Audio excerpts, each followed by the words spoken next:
The Burkert 5282 is a two-way, servo-operated solenoid valve with diaphragm and a media-separated pilot valve. It is a very durable and versatile valve. It is suitable for slightly contaminated medium and delivers a high flow rate.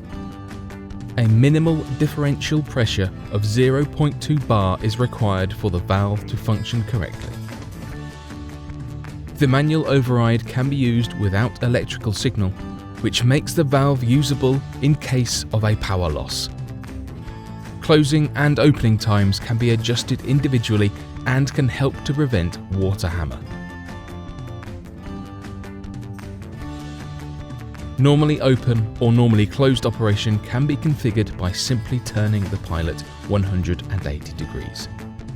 The medium does not flow through the pilot. This makes the valve less prone to clogging. The media-separated pilot also protects the solenoid armature against harmful influences like abrasive or chemically aggressive media. Besides that, there are no pilot holes in the main diaphragm, making it less sensitive to contaminated media. Here you can see the different valve components and how it is assembled.